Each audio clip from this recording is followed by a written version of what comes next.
वट सावित्री व्रत क्या है? वट सावित्री व्रत हिंदू धर्म का बहुत ही पवित्र व्रत माना जाता है।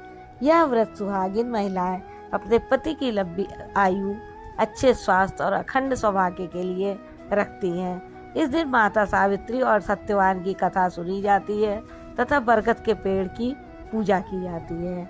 ये व्रत कब मनाया जाता है? जेठ मास की अमावस्या को रखा जाता है। 2026 में वट सावित्री व्रत 16 मई को पड़ेगा। कुछ राज्यों जैसे महाराष्ट्र आदि में इसे ज्येष्ठ पूर्णिमा को भी मनाया जाता है, जिसे वट पूर्णिमा कहा जाता है। इस व्रत के पीछे मान्यता है कि माता सावित्री ने अपनी बुद्धि, भक्ति और पतिव्रता धर्म से यमराज से अपने पति सत्यवान के प्राण वापस ले लिए थे। तभी से यह व्रत पति की लंबी आयु और सुखी वैवाहिक जीवन के लिए रखा जाने लगा। बरगद के पेड़ को अमरता और दीर्घायु का प्रतीक माना जाता है, क्योंकि यह बहुत लंबे समय तक जीवित रहता है। वट सावित्री व्रत की पूजा भी सुबह सूर्योदय से पहले उठे, स्नान करके साफ तथा नए वस्त्र पहने, सुहाग की वस्तुएं धारण करें और व्रत का संकल्प लें।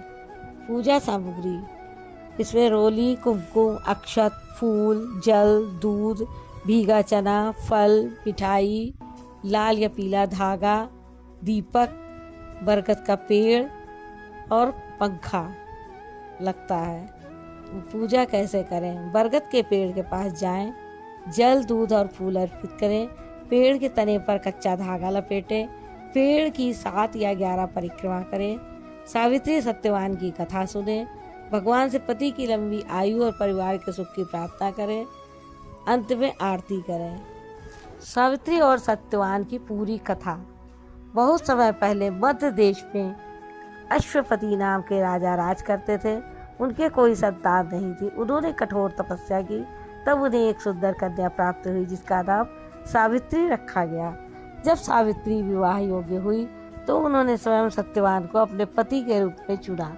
सत्यवान बहुत धर्मात्मा और गुणवान थे, लेकिन एक ऋषि ने बताया कि सत्यवान की आयु बहुत कम है और विवाह के 1 वर्ष बाद उनकी मृत्यु हो जाएगी। यह जानकर भी सावित्री ने कहा, मैंने सत्यवान को अपना पति मान लिया है, अब मैं किसी और से विवाह नहीं करूंगी। विवाह के बाद सावित्री अपने पति और सास ससुर की सेवा में लग गई। जैसे जैसे वह दिन पास आया, सावित्री ने कठोर व्रत और उपवास शुरू कर दिया। जिस दिन सत्यवान की मृत्यु निश्चित थी, उस दिन वे लकड़ी काटने जंगल गए। सावित्री भी उनके साथ जिद करके गई। अचानक सत्यवान के सिर में दर्द हुआ और वे सावित्री की गोद में सिर रखकर लेट गए। तभी यमराज वहां आए और सत्यवान के प्राण लेकर चल पड़े। सावित्री भी यमराज के पीछे पीछे चलने लगी। यमराज ने समझाया कि कोई जीवित अवस्था में मृत्यु लोक नहीं पहुंच सकता है, लेकिन सावित्री ने धर्म और भक्ति की बातें करके उन्हें प्रसन्न कर दिया। यमराज ने कहा, मांगो वरदान। सावित्री ने पहले अपने सास ससुर की आंखों की रोशनी और उनका खोया हुआ राज्य मांगा। दूसरे वरदान में फिर उसने अपने पिता के लिए संतान मांगी। यमराज ने सब दे दिया। अंत में तीसरे वरदान में सावित्री ने कहा, मुझे 100 पुत्रों की माता बनने का आशीर्वाद दीजिए।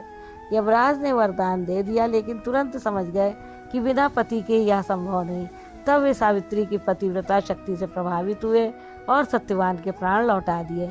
इस प्रकार सावित्री अपने पति को पुनः जीवित लेकर वापस आई। अब प्रश्न यह उठता है कि वट सावित्री व्रत में बरगद के पेड़ की पूजा क्यों होती है? बरगद का वृक्ष त्रिदेवों का प्रतीक माना जाता है। जड़ में ब्रह्मा, तने में भगवान विष्णु, शाखाओं में भगवान शिव का वास माना जाता है। यह वृक्ष लंबे जीवन, स्थिरता और अखंड सौभाग्य का प्रतीक है। इस व्रत का महत्व: पति की लंबी आयु, वैवाहिक जीवन में सुख, परिवार की समृद्धि, अखंड सौभाग्य, मानसिक शक्ति और धैर्य। वट सावित्री व्रत में क्या नहीं करना चाहिए? किसी का अपमान नहीं करना चाहिए, झूठ और क्रोध से बचना चाहिए, तामसिक भोजन नहीं करना चाहिए, व्रत के दिन नकारात्मक विचार नहीं रखने चाहिए। इस व्रत से हमें यह शिक्षा मिलती है कि सच्चा प्रेम, धैर्य, बुद्धि और भक्ति से बड़ी सी बड़ी कठिनाई को भी जीता जा सकता है।